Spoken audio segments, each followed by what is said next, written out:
Price lord. വീണ്ടും voice of glory എന്ന ഈ പ്രഭാത ദൈവവചന ധ്യാന ചിന്തയിലേക്ക് എല്ലാവരെയും സ്വാഗതം ചെയ്യുന്നു.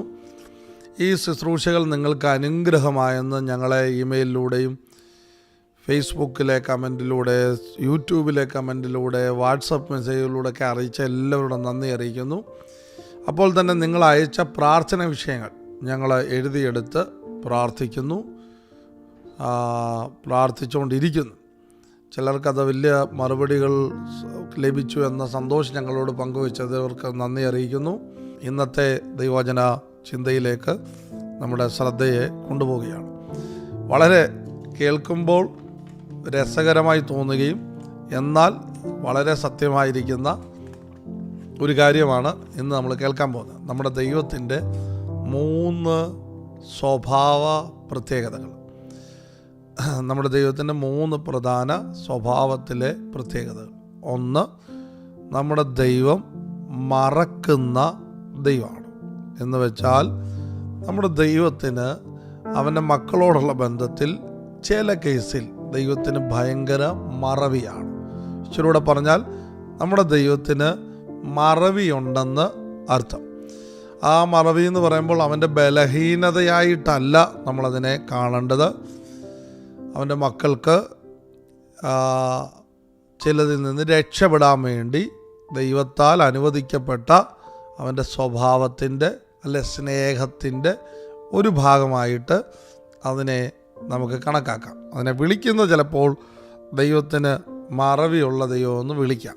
നിങ്ങൾ ശ്രദ്ധിച്ചാൽ എന്ത് കാര്യത്തിലാണ് ദൈവം മറവിയുള്ളത് എന്ന് ചോദിച്ചാൽ, മീഖായുടെ പ്രവചനം 7-ാം അധ്യായം അതിൻ്റെ 19-ാമത്തെ വചനം. അവൻ നമ്മളോട് വീണ്ടും കരുണ കാണിക്കും, നമ്മളുടെ അകൃത്യങ്ങളെ ചവിട്ടിക്കളയും, അവരുടെ പാപങ്ങളെയൊക്കെയും നീ സമുദ്രത്തിൻ്റെ ആഴത്തിൽ ഇട്ടുകളയും. നിങ്ങൾക്ക് മനസ്സിലായോ?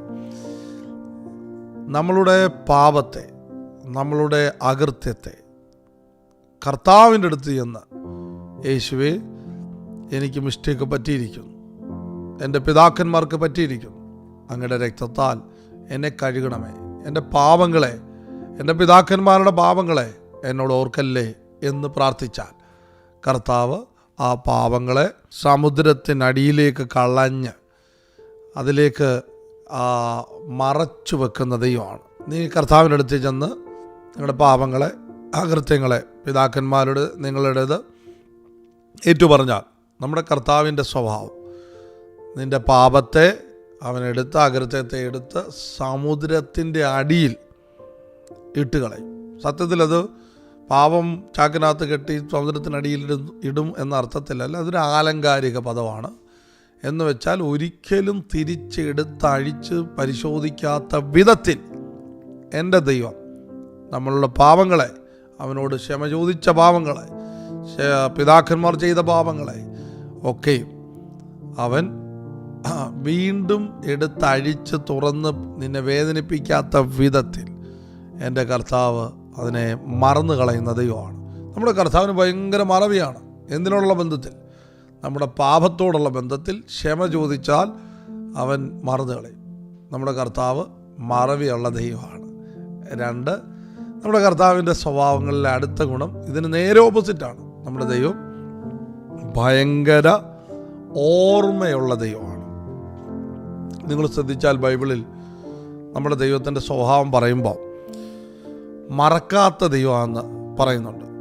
എബ്രായ ലേഖനം 6-ാം അധ്യായം. ഇപ്പോൾ ഈ ലൈവിൽ വരുന്നവർ ദയവായിട്ട് നിങ്ങളുടെ പ്രാർത്ഥന വിഷയവും ദയവായിട്ട് കമൻറ്റ് ചെയ്താട്ട് ഞങ്ങൾ നിങ്ങൾക്ക് വേണ്ടി പ്രാർത്ഥിക്കും. നിങ്ങൾ എബ്രായ ലേഖനം 6-ാം അധ്യായം അതിൻ്റെ 10-ാമത്തെ വചനം. ദൈവം നിങ്ങളുടെ പ്രവൃത്തിയും വിശുദ്ധന്മാരെ ശുശ്രൂഷിച്ചതിനാലും ശുശ്രൂഷിക്കുന്നതിനാലും തൻ്റെ നാമത്തോട് കാണിച്ച സ്നേഹം മറന്നു കളയുവാൻ തക്കവണ്ണം അനീതിയുള്ളവനല്ല. ആദ്യത്തേതിൽ പാപം മറന്നു കളയും, മറവിയാണവന്. പിന്നത്തേതിൽ അത് ഓർപ്പിക്കുന്നില്ല. 2, ദൈവത്തിന് വേണ്ടി ചെയ്ത കാര്യങ്ങൾ അവൻ മറക്കാത്ത ദൈവമാണ്. അയ്യോ, എന്നാ ഓർമ്മയാണ്.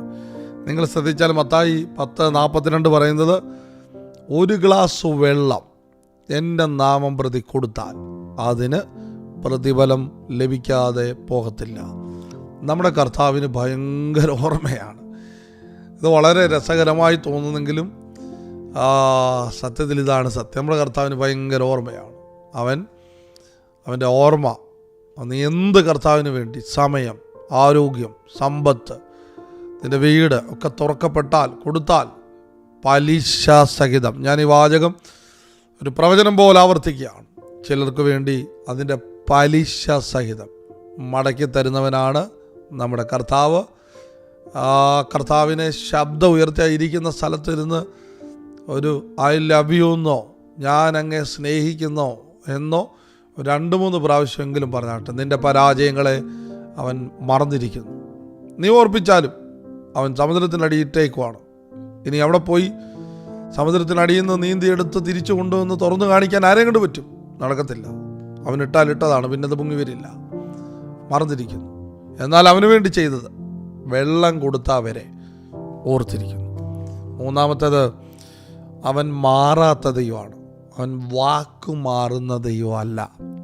ബൈബിൾ അങ്ങനെ തന്നെ നമ്മെ പഠിപ്പിക്കുന്നു. ദൈവത്തിൻ്റെ ഒരു സ്വഭാവമുണ്ട്.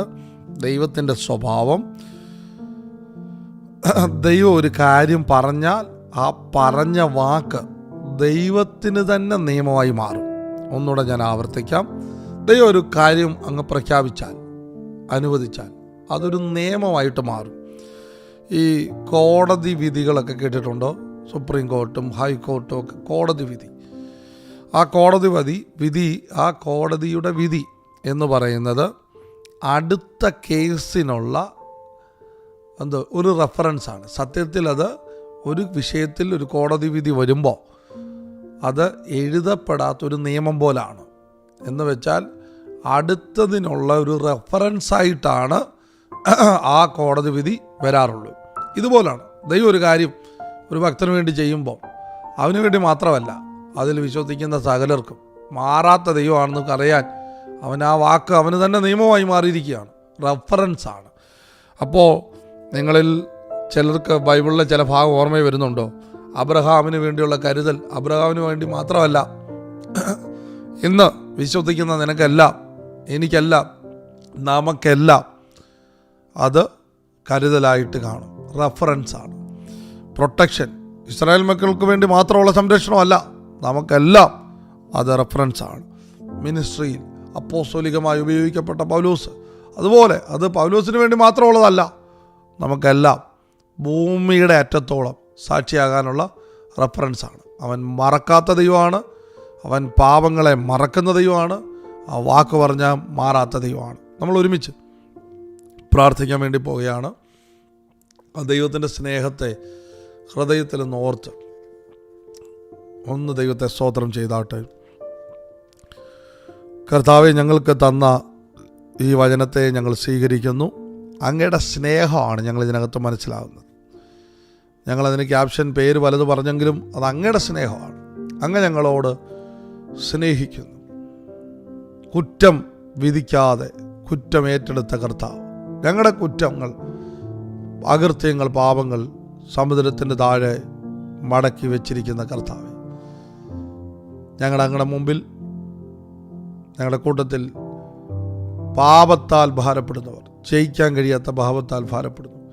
ഞങ്ങളുടെ വചനം പറയുന്നത് യെശയ്യാ പ്രവചനത്തിൽ നിങ്ങളുടെ പാപം എത്ര കടും ചുവപ്പാണെങ്കിലും ഹിമം പോലാക്കുമെന്നാണ്, മഞ്ഞു പോലാക്കുമെന്നാണ്. അത് ഉണ്ടാകട്ടെ. അപ്പോൾ കർത്താവിന് വേണ്ടി ചെയ്തതിന്, ഇരുന്നതിന്, പ്രവർത്തിച്ചതിനെല്ലാം പ്രതിഫലം ലഭിക്കട്ടെ. ഞങ്ങൾ ഒരുമിച്ച് അനുഗ്രഹിച്ച് പ്രാർത്ഥിക്കുന്നു. അങ്ങ് മാറാത്ത ദൈവമാണല്ലോ, മാറാത്ത ദൈവമാണല്ലോ, അങ്ങ് മാറാത്ത ദൈവമാണ്. അത് തന്നെ ഇവരോടും ഇവരുടെ തലമുറകളോടും ദൈവം പറഞ്ഞ വാക്കിൽ നിന്ന് നിയമമായി പോയതിന് സ്തോത്രം. യേശുവിൻ നാമത്തിൽ തന്നെ ആമേൻ. നമുക്ക് നാളെ രാവിലെ വീണ്ടും കാണാം. നിങ്ങൾക്കിത് അനുഗ്രഹമായെങ്കിൽ പ്രിയപ്പെട്ടവരെ ഷെയർ ചെയ്യുക, അതിനകത്ത് കമൻറ്റ് ചെയ്യുക, മറ്റുള്ളവരെ ഇത് അറിയിക്കുക. നമ്മുടെ കർത്താവ് അത്ഭുതങ്ങളുടെ ദൈവമാണ്. ദൈവത്താലുള്ള അത്ഭുതം നിങ്ങൾ സ്വീകരിച്ചാട്ടെ. God bless you.